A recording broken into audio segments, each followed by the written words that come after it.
근데 공격수의 퀄리티가 진짜 굉장히 중요한 감독들이 팀을 한번 대차게 말아먹는 경향이 살짝 있거든요. 게데스가 일단 한 자리 들어가고 디아코스타가 그 자리에 들어갔을 때 남은 한 자리를 이제 황희찬, 네투, 아다마 트라오레, 포덴세가 이렇게 경쟁을 해야 되는 상황인데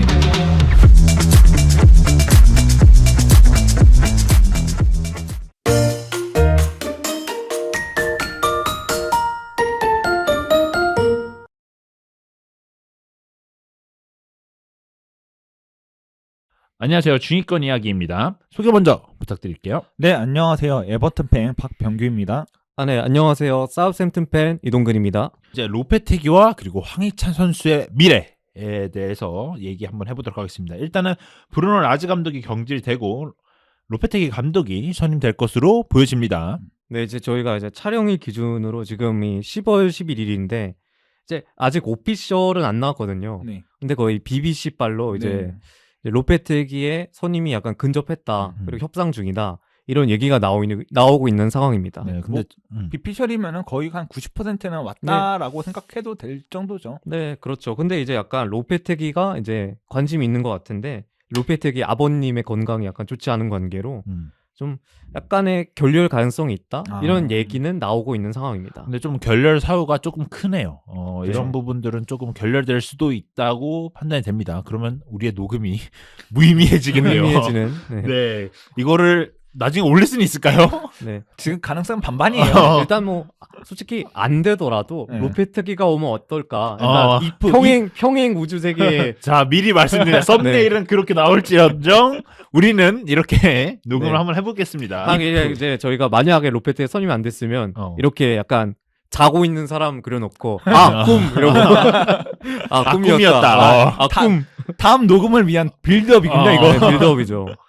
이제 그거에 대해서 리뷰하는 거예요. 이제 저희가 보고. 아니면 로페테기가 가는 팀에 이거를 그대로 너무 비양심인가요? 아. 알겠습니다. 네, 일단 로페테기 감독이 근데 조금 특이한 이력이 하나 있어요. 이제 로페테기가 원래 그 푸싱 그룹이죠, 지금. 푸싱 그룹의 첫 번째 감독이 될 뻔했다고 하더라고요. 네, 이제 2016년에 이제 중국의 푸싱 그룹이 울버햄튼을 임수를 했는데 이제 그 당시 감독을 경질한 이후에 로페테기를 감독으로 선임을 하려고 했습니다. 근데 놀랍게도 이제 울버햄튼이 챔피언십에 있었을 때거든요. 네네. 2부 리그에 있었을 때인데 이제 당시 로페테기는 스페인 국가대표팀을 맡기 위해서 울버햄튼의 제안을 거절했던 적이 있습니다. 이때가 아마 울브스가 잠깐 내려갔다 잠깐 올라온 때 아닌가? 네, 그때였던 것 같은데. 그렇죠. 약간 이제 케니 자켓을 자르고 음. 약간 좀 2부에서 좀 방황을 했을 텐데 이때 점점 이제 푸싱 그룹이 인수를 하면서 팀에 돈을 쓰기 시작하고 그래서 결국에 승격으로 이끈 감독이 바로 우리 누버지였죠. 그쵸. 우리 누버지께서 네. 기억나지 않습니다. 네. 그런가요? 좋습니다. 일단은 뭐 로페테기 감독을 굉장히 좀 좋아하네요. 뭐 어제 푸싱 그룹 쪽에서는. 그러니까요. 네. 이런- 예전에도 시도해 본 적이 있으니까. 그러면 일단 로페테기 감독도 저도 좀 알아보니까 로페테기 감독이 좀 PL에 관심이 좀 있는 것 같아요. 맞아요. 네. 그래서 일단은 로페테기 감독이 누구인지 뭐 우리는 뭐 스페인 국대로 좀 잘 알려졌던 감독이기도 하고 그리고 예전에 레알에 잠깐 맡지 않았나요? 그쵸. 네, 레알을 정말 잠깐 맡았죠. 스쳐 지나갔어요. 스쳐 지나갔죠. 그런 감독이기 때문에 한번 로페테기가 누군지 한번 얘기해 보도록 하겠습니다.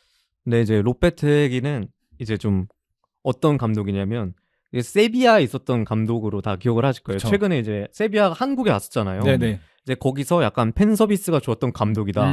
이런 후기가 많더라고요. 내가 막 코엑스에 가고 있었는데 길을 가고 있었는데 로페테기를 봐서 사인해달라 그랬더니 사인을 해줬다.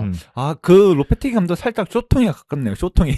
보통 약간 그때 울버햄튼에 있었던 브루노 라즈 감독이 그 나 혼자 산다라는 노래 나와가지고 일단 합격.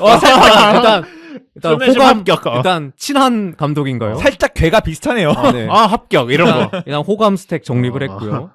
그리고 근데 이제 이 감독이 약간 공격 축구 출신의 감독이라고 합니다. 네. 이제 어떤 감독이냐면 풀백을 매우 공격적으로 활용을 하면서 점유율 축구를 구사를 하는 감독으로 보시면 되겠습니다.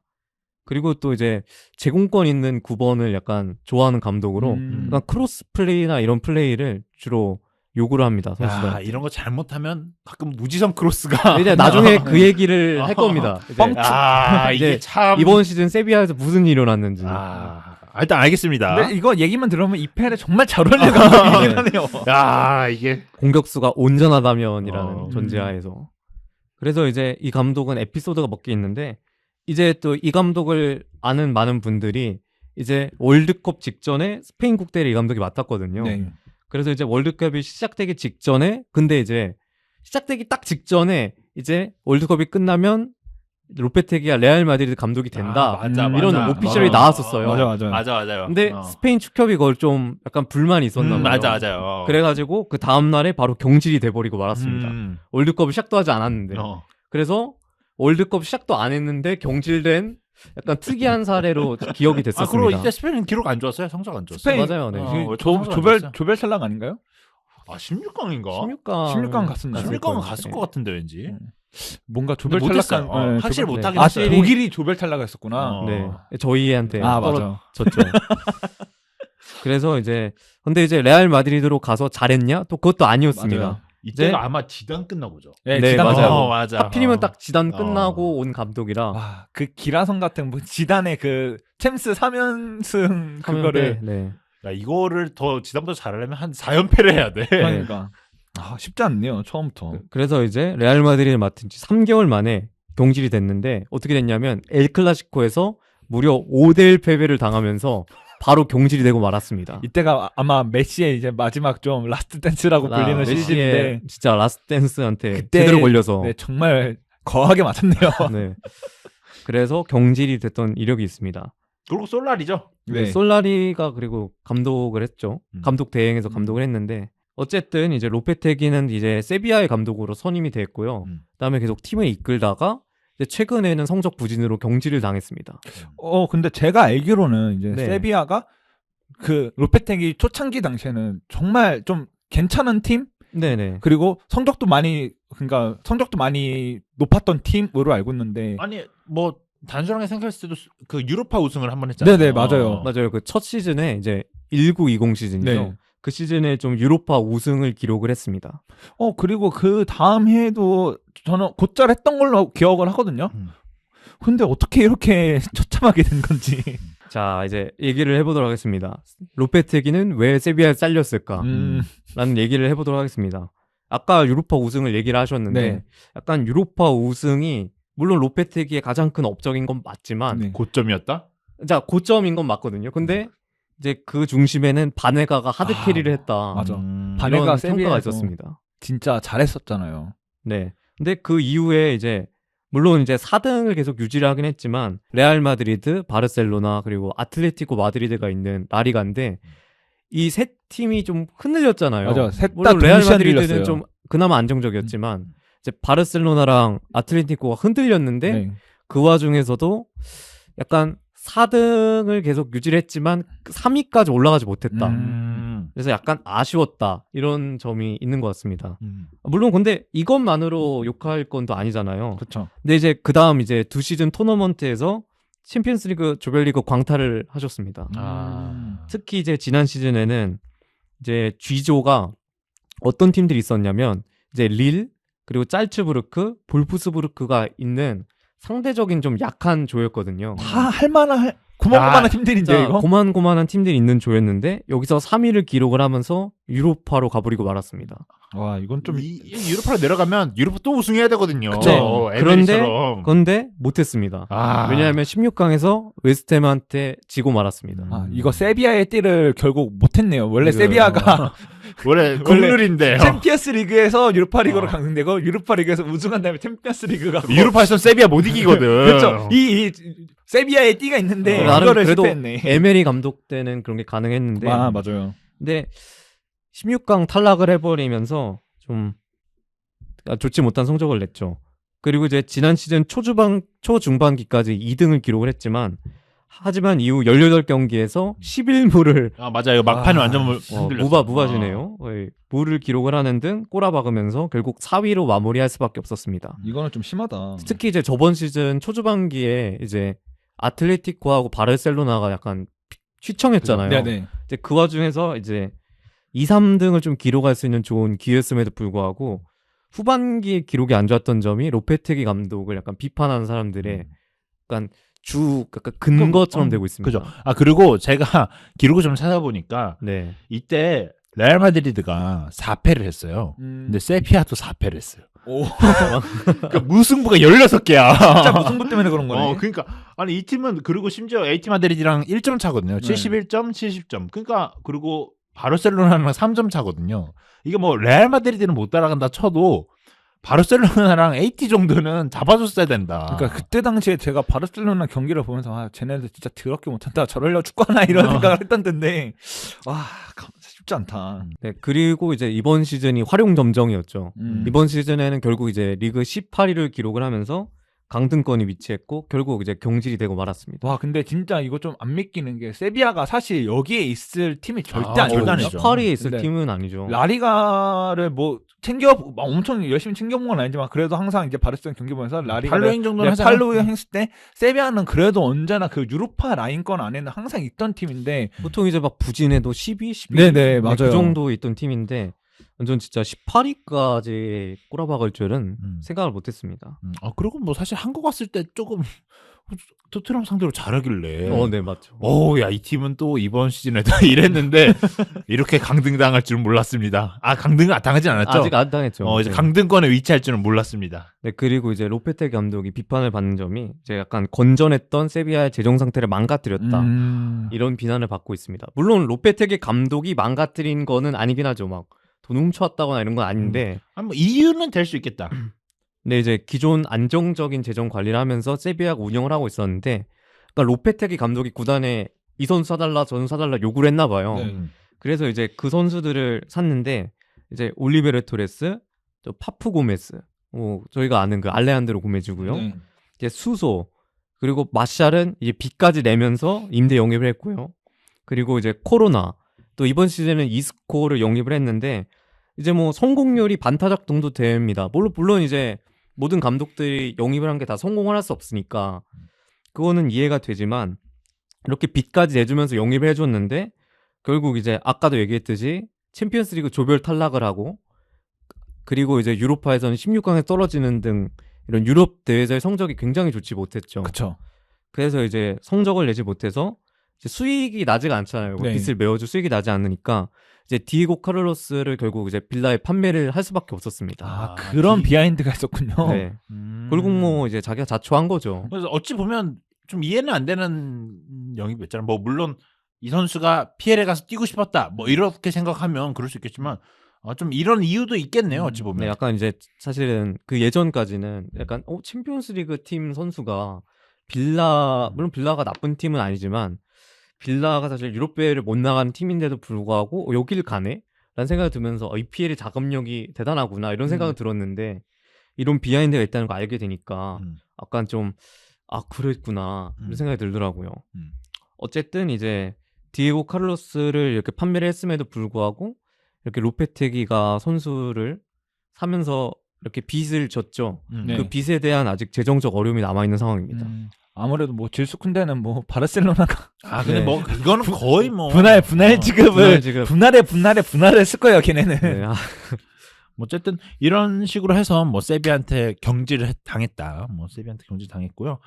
일단은 뭐 그러면 이제 로페테기가 만약 울브스에 온다면 또 이 감독이 또 어떤 전술을 쓰는지 좀 알아봐야 될 거 아니에요? 그렇죠. 그래서 좀 전술적으로 큰 아까 뭐 말했듯이 넘버 9, 뭐 키 큰 넘버 9을 원한다 이러는데 뭐 또 다른 뭐 전술적인 부분이 있습니까?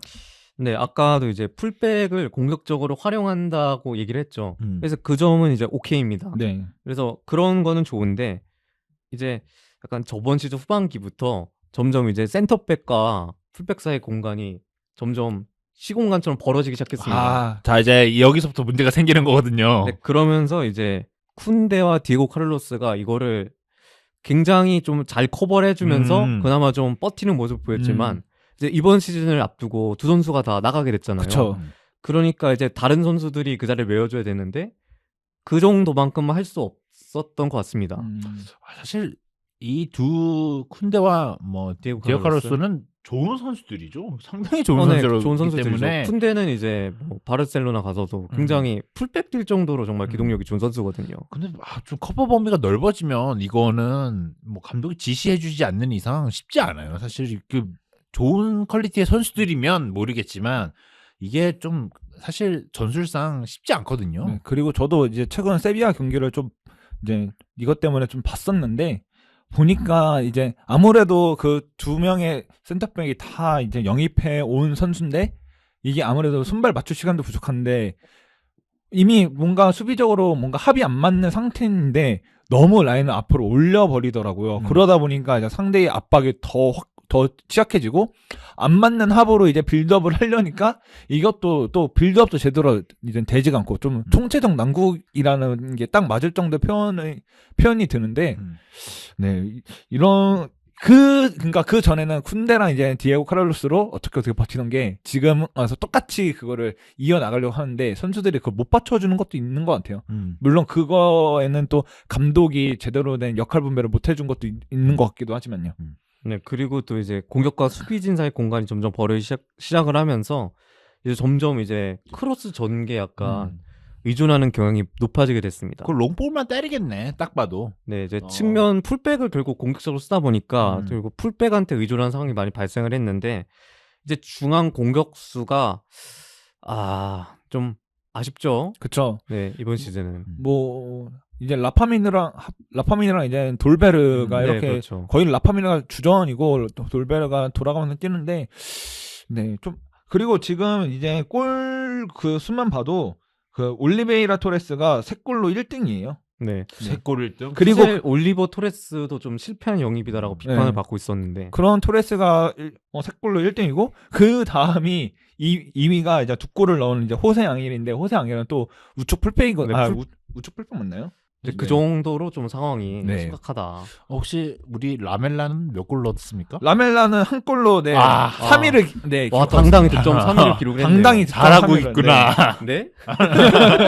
요 정도면 선방하는 겁니다. 근데 라멜라는 이적 초기에는 그래도 좀 더 이제 EPL보다는 라리가에 좀 더 템포가 맞는 모습을 보여줬긴 했는데 뭐 지금은 뭐 딱히 잘 모르겠네요. 네. 뭐 팀 자체가 좀 힘드니까. 그쵸, 그쵸. 그리고 이제 좀 약간 공격수의 퀄리티에 따라서 좀 팀 성적이 좌우되는 경향이 있는데 이제 이 점이 나중에 울브스 얘기할 때 가서 얘기를 하겠지만 이제 공격수의 퀄리티가 진짜 굉장히 중요한 감독들이 팀을 한번 대차게 말아먹는 경향이 살짝 있거든요. 이제 그 공격수가 빠지게 되면은 그래서 이런 점이 약간 로페테기 감독의 세비야에서 보여준 전술에 대한 한계점 이런 걸로 보면 되겠습니다. 오케이. 그럼 바로 이어서 그런 로페테기가 울브스와 좀 잘 맞을까? 제가 좀 얘기만 들어봐도 일단은 울브스의 원톱 자원이 굉장히 중요하겠네요. 근데 네. 울브스가 지금 원톱이 원톱 없죠. 자원에 대해서 네. 굉장히 고민이 많은 팀이잖아요. 히메네스가 네. 계속해서 부상으로 빠져 있는 상황에서 과연 로페테기가 그거에 맞는 전술을 갖고 올 수 있을지가 좀 의문이긴 한데요. 네, 이제 울버햄튼의 약간 공격수 상황을 살펴보면은 일단 아까도 얘기했듯이 라울 히메네즈가 그때 이제 예전에 머리 부상을 당했었잖아요. 맞아요. 그 이후에 좀 부진하고 그리고 최근에는 좀 부상을 당해서 전력에서 이탈이 있습니다. 그리고 이제 칼라이지치를 영입을 네. 했는데 뭐 첫 경기부터. 네, 이제 수전 경기가 소튼전이었는데 이제 첫 경기에 십자인대 부상을 당해가지고 1년짜리. 시즌 아웃이 유력한 상황입니다.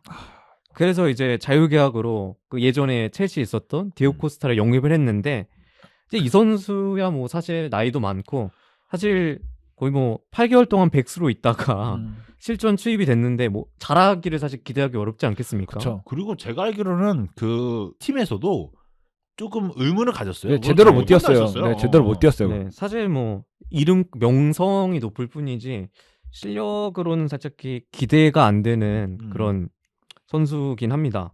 그래서 이런 정통 9번이 없다는 문제점이 좀 울버햄튼에 드러날 것 같아요. 특히 로페테 감독의 축구에서는. 그래서 이제 겨울 이적 시장에 아마 감독의 요청으로 필수적으로 새로운 9번의 영입이 이루어질 것으로 예상이 됩니다. 일단은 9번이 영입이 돼야 되겠네요, 무조건. 근데 이거는 참 울브스가 언제나 갖고 있던 그 문제점인데. 네, 사실 칼라이지치가 안 다쳤으면 저도 코스타를 그 안 생각이에요. 데려왔어도 되고 물론 결과적이지만 뭐 좀 아쉽습니다. 그리고 뭐 아까 레스터 얘기했을 때 뭐 풀백을 굉장히 공격적으로 쓴다라고 얘기를 했었는데 또 이 부분은 또 울브스한테 잘 어울릴까요? 네, 근데 이제 풀백을 좀 공격적으로 활용을 한다고 했는데 이제 세비야에서는 좀 풀백들이 확실히 좀 공격적인 면에서 장점을 보이는 풀백들이 있었거든요. 특히 나바스, 그쵸, 나바스. 그리고 막 코로나 이런 선수들이 있었는데 근데 이제 울버햄튼에 그런 선수가 있었냐 싶으면은 또 사실 없는 것 같다는 생각이 듭니다. 음. 이 팀 애매해요. 공격적인 선수는 없어요. 맞아요. 근데 이제 좀 아. 누리 등의 자원들이 좀 기용될 가능성이 있긴 하지만 사실 이제 풀백 자체만으로 이제 공격력을 가진 선수들은 그렇게 막 눈에 띄지는 않거든요. 이제 뭐 생각해 볼 수 있는 이제 울버햄튼의 현재 풀백이라 생각해 볼 수 있는 선수가 조니 카스트로, 넬슨 세메두, 누리 정도인데 세메두는 근데 세메두도 딱히 그런가? 이렇게 공격의 장점을 보이는 선수는 아니거든요. 좀 바르셀로나 파리 있어서 좀 바르셀로나에서 없었던 선수입니다. 그러네. 그때 그 없어. 3, 4에 있었던 선수잖아요. 미넨 참. 그쵸. 네. 어쨌든 그래서 좀 풀백의 공격력을 활용을 해야 되는데 풀백이 또 아쉬운 걸로 봐서는 또 영입을 또 영입을 네 결국 또 영입을 하지 않을까. 아니 근데 안 하면 영입하면 못하는 감독들이 있나요? 못하는 감독 있던데요. 그래요? 가끔 있습니다. 가끔 있구나. 네. 뭐 어쨌든 그것도 있고 또 사실 아까 얘기했지만 뭐 수비진과 뭐 공격진들의 간격이 넓어진다 이런 부분도 좀 문제점이 있을 것 같은데 그러면 뭐 킬먼이나 그럼 또 콜먼스가 요즘 나오죠. 콜린스가 나오죠. 이 두 선수가 좀 고생을 좀 할 거로 보이네요. 네, 그래서 이제 예전에는 세비야에서는 이제 쿤데랑 디에고 카를로스가 그 똥을 좀 열심히 치워줬는데 이제 킬먼과 콜린스가 좀 뒷공간을 커버를 하는데 좀 고생을 할 것 같다는 생각이 듭니다. 근데 사실 이거는 로페테이가 좀 제가 볼 때는 영입을 다 해야 되면 네. 수정을 좀 해줘야 될 것 같아요. 전술 수정을 좀 해야지 좀 자기가 살아남을 수 있는 그렇게 아닐까 싶습니다. 네, 그러면 제일 중요한 얘기를 해야죠. 네, 가장 메인이죠 여기서. 한국 한정 이제 제일 중요한 얘기인데 울브스에 뛰고 있는 황희찬 선수입니다. 뭐 일단 나 혼자 산다가 가서 일단은 황희찬 선수의 삶에 일단 한번 찍고 왔는데 황희찬 선수가 또 울브스한테 또 잘해야 되지 않겠습니까? 뭐 그렇죠. 월드컵 앞두고도 그렇기도 하고 또 그렇죠. 울브스가 그 좋은 팀이잖아요. 그쵸. 그 때문에 좀 울브스에서 로페테리가 이끄는 울브스에서 황희찬 선수는 좀 어떻게 예상을 하시나요? 저는 개인적으로는 이제 로페테기 축구를 봤을 때 작년 시즌에는 오캄포스가 있었는데 오캄포스가 공격 쪽에서 몰빵 축구를 했다라는 표현을 하더라고요. 세비야 팬들은. 그런데 이번 시즌에서는 이스코가 영입되면서 이스코가 거의 프리롤러 그런 역할을 좀 맡으면서 중원에서 내려서 빌드업도 관여하면서 공격 전개까지 하는 모습을 보여주고 있는데 이제 울버햄튼에서는 그렇게 좀 그나마 좀 비슷하게 해줄 수 있는 유형의 선수가 저는 게데스라고 보거든요. 게데스가 만약에 이제 로페티가 그대로 4-3-3을 이제 쓴다는 가정하에 이제 앞에 3명 중에 한 자리에 황희찬이 들어가야 될 거 아니에요. 그러면은 게데스가 일단은 한 자리 들어가고 이제 뭐 게데스가 들어갔을 때 뭐 지금 당장은 원톱을 만약에 굳이 기용을 계속 하겠다라는 이제 스탠스면은 이제 디어 코스타가 그 자리에 들어갔을 때 남은 한 자리를 이제 황희찬, 이제 뭐 아다마 트라오레, 포덴세가 네투도 있고. 네투 이렇게 경쟁을 해야 되는 너무 빡세다, 상황인데 진짜. 저는 솔직히 말해서 이 자리에서 과연 황희찬이 적어도 이 옵션 안에 들어갈 만하다? 저는 좀 의문이라고 봐요. 이 옵션에도 좀 들어가기 힘들 것 같다고 보는 게 충분히 이제 포덴세도 그쪽 자리에서 충분히 가장 좀 잘해주고 있던 선수고 그리고 또 아다마 트라오레는 이제 라리가에서 자기가 이제 한 시즌 정도 봤던 이제 상대 해봤던 그런 선수기 때문에 어느 정도 이제 아다마 트라오레에 관해서도 좀 더 친숙할 거란 말이에요. 과연 이런 상황에서 과연 황희찬이 자리가 있을까? 저는 살짝 의문이긴 합니다. 저도 만약 황희찬 선수가 뭐 최전방에서도 뛸 수 있잖아요. 네, 그렇죠. 근데 넘버 9으로 뛸 것 같지는 않아요. 네, 그쵸? 제가 아까도 얘기했듯이 이제 사실상 이렇게 되면은 9번 영입이 겨울에 있을 텐데 그러면은 이제 좀 황희찬 선수가 9번 자리에 쓰기 좀 어렵지 않을까 이런 예상을 좀 했습니다. 그리고 로페테이가 지금 당장 이제 겨울 이적 시장에 선수를 영입을 해야 된다면 황희찬 선수가 뛸 자리는 더 없어질 가능성이 커 보입니다. 네, 그래서 지금 사실 기용되고 있는 포지션이 그동안 기용했던 포지션이 약간 게데스 선수의 백업 같은 네. 역할이었잖아요. 매번 이제 왼쪽 윙 자리로 교체를 들어갔는데 만약에 황희찬 선수가 좀 기회를 잡게 된다면 결국 왼쪽 윙이나 아까 말했던 그 오른쪽 윙이죠. 네. 보통 이제 왼쪽 윙이겠지만 아마 두 자리에서 기회를 받게 될 걸로 보이는데 확실한 거는 이제 겨울이 월드컵이 오기 전에 이제 자신의 좀 기량을 제한된 시간 내에서지만 거기서 증명을 해야 된다. 이런 게 제가 생각하는 결론입니다.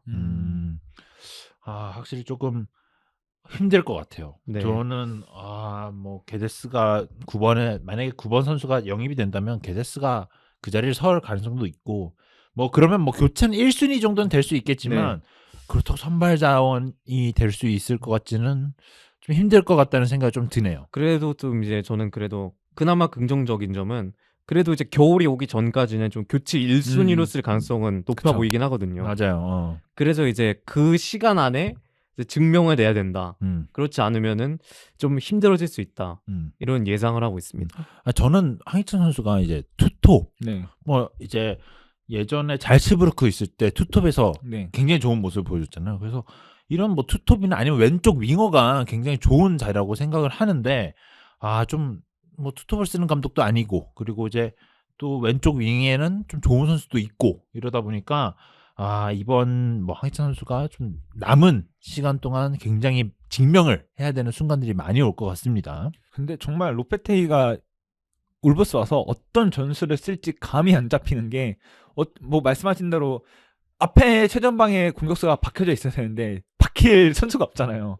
과연 네, 그러면 코스타를 믿고 쓸 수는 또 없고. 네 그렇게 따졌을 때 어쨌든 전통 9번이 없는 상황에서의 이제 로페테기의 플랜이 뭘지가 너무 좀 이건 궁금해지기도 하네요.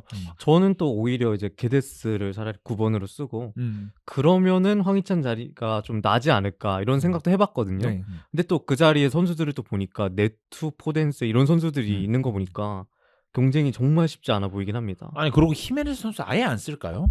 히메네스 선수는 근데 월드컵 전까지 부상이라 네네. 사실 기회를 줄 수는 부상이라 없지만 네.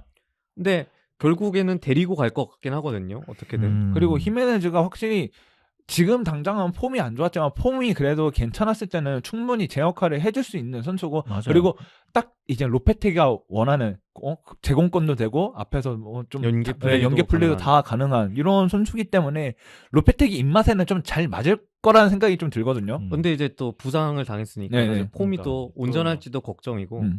그리고 이제 머리 부상을 당한 이유로 폼이 그다지 좋지 않았기 때문에 그죠. 뭐 주전으로 기회를 주긴 좀 힘들 것 같고 뭐 특히 디에고 코스타는 이 선수는 뭐 거의 8개월간 쉬다 왔으니까 거의 믿음 주기도 론도- 어렵고 뭐 단기니까 네, 뭐 이 네. 선수는 결국에는 뭐 영입을 한 선수가 주전이 되지 않을까. 저는 세비야에 있던 선수로 이제 론돈이 있거든요. 그게- 세비야 아닌가? 비아레 아닌가? 비아레, 하여튼 라리가에서 뛰었던 론돈이 있는데 예? 론던 아직 에버튼에 있죠. 에버튼에 있습니다. 이적 안 갔나요? 그때? 아직 안 갔습니다. 요즘은 잘 안 그때 이적 보이네. 간거 아니었구나. 가장 최근 맨유전에서 교체를 실천했습니다. 그때 막 소튼전 그때 막 이적한다 하잖아요. 맞아. 이적한다는 이게 소리가 있었는데 이거 모르겠어요. 살짝 결렬이 그냥, 됐나? 네, 찌라시 느낌인 것 같긴 한데 어쨌든 네, 론돈 판매는 네. 겨울이 항상 열려 있으니까. 악성 재고 이거를 전문 이제 처리단 잘 들었고. 근데 우리 황해찬 선수를 위해서 안 됩니다. 안 됩니다. 아니죠. 네. 론돈이 직접적인 경쟁자는 아니잖아요, 사실. 아니 그래도 공격수 스타일 자원을 없애야 다르잖아요. 돼. 아니, 론돈이 와야지 황희찬은 딴 데로 가지. 약간 더 좋은 데로 큰 가지. 그림입니다. 큰 그림. 뭐 전에도 뭐 누가 얘기했는데 리즈에 이제 그 제시마치가 제시마치 제시마치. 밑으로 다시 가던가. 뭐 황희찬을 위해서. 소튼 와라, 있잖아. 어쨌든 황희찬 선수의 입지도 조금은 우리가 예상해봤을 때는 조금 좀 좋지 않을 가능성이 좀 있어 보인다라고 생각을 합니다. 네. 하지만 저희가 이제 황희찬 선수가 잘하면 좋겠다는 걸 바라고 있고 그리고 또 황희찬 선수가 EPL에 있어야 더 많은 사람들이 EPL을 볼 거 아니겠습니까? 그쵸. 맞아요. 그래야지 저희 입장에서도 채널도 조금 더 이제 사람들이 관심을 가져주고 네. 지금도 물론 많은 관심을 가져주고 계시긴 하지만 좀 더 많은 관심 좋죠, 그러면. 우리의 수익 창출을 위해서 그러니까 이 선수가 그래도 제가 봤을 때는 프리미어 리그가 제일 잘 어울리는 것 같아요. 맞아요. 네. 아무리 봐도 제일 잘 어울리는 것 같습니다. 그래서 황희찬 선수가 잘하면 뭐 저희도 좋지만 뭐 울브스 입장에서도 굉장히 좋겠죠. 그쵸. 그리고 월드컵을 앞둔 이제 한국 입장에서도 굉장히 좋을 거고요. 네, 좋습니다. 일단은 뭐 로페테기가 아직까지 선임이 되지 않았지만 저희가 한번 로페테기가 선임된 울브스의 이야기를 한번 해봤습니다. 네, 그러면 여기서 녹음 마치도록 하겠습니다. 감사합니다. 감사합니다. 감사합니다.